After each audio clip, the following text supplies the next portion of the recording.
Le Bitcoin s'effondre. Est-ce le crack du Bitcoin? Est-ce le bear market? Un bear market, c'est 30% de baisse par définition. Lundi 24 matin, on était par là. Je faisais une vidéo pour alerter les gens qu'on était au mieux en dérive latérale, au pire en risque de baisse. Et dans la journée, eh bien, ça s'est concrétisé.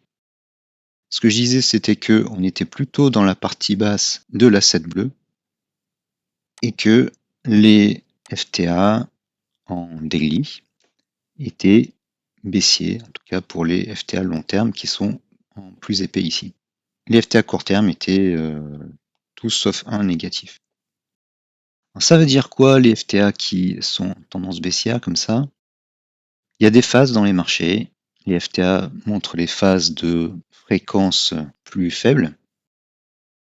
Et après une montée, il y a une stagnation, une diminution du momentum et puis une inversion baissière. Et quand les FTA fondent, c'est-à-dire qu'ils descendent rapidement vers le zéro, comme ici le orange et puis les deux autres, c'est pas bon signe. Donc cette crainte s'est concrétisée et là les cours surfent en dessous de l'asset rouge. En 4 heures, eh bien, on voit un peu mieux l'effondrement, c'est ce que j'appelle l'affinage sur une unité de temps inférieure. Le DAS orange est passé négatif, ensuite il est passé inférieur à moins 10. Et là, ça veut dire baisse. D'ailleurs, on a les barres rouges du trigger du DAS ici. Et les FTA, eux, ils étaient déjà négatifs.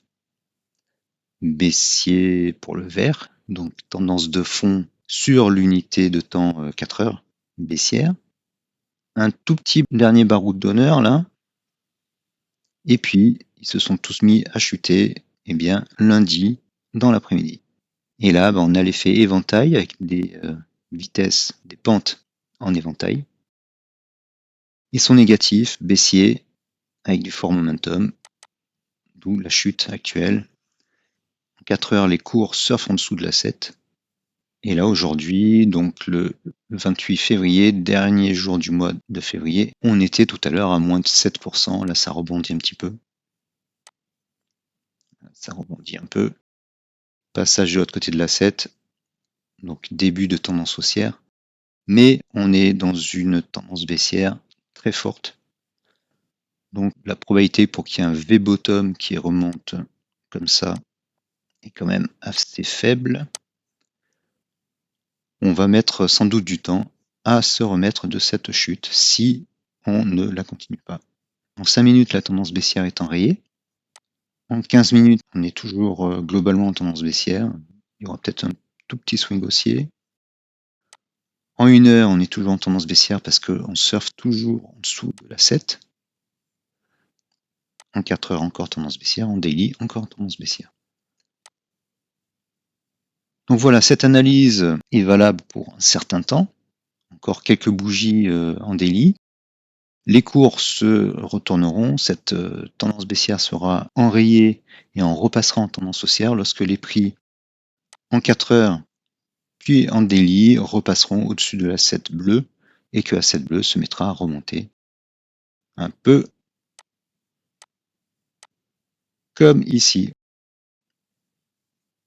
Ce qui risque de se passer, bon, là on était en fin de tendance haussière, ça risque de faire comme ça. Sauf que là déjà on est descendu plus bas, mais ça fera comme ça. C'est-à-dire que le DAS orange en daily se retournera à la hausse, repassera au-dessus de moins 10. Actuellement, il est au-dessus de moins 10. Ensuite, au-dessus du bleu, au-dessus de 0. Et les FTA se retourneront. Voilà comment on reviendra en tendance haussière et surtout dans un bull run. Car si bull run il y a, ça passera obligatoirement par des phases comme celle-ci où les indicateurs se redressent. J'espère que vous avez apprécié cette vidéo. Comme d'habitude, défoncez le petit pouce bleu, laissez un commentaire, partagez-la et abonnez-vous si ce n'est pas déjà fait. À bientôt.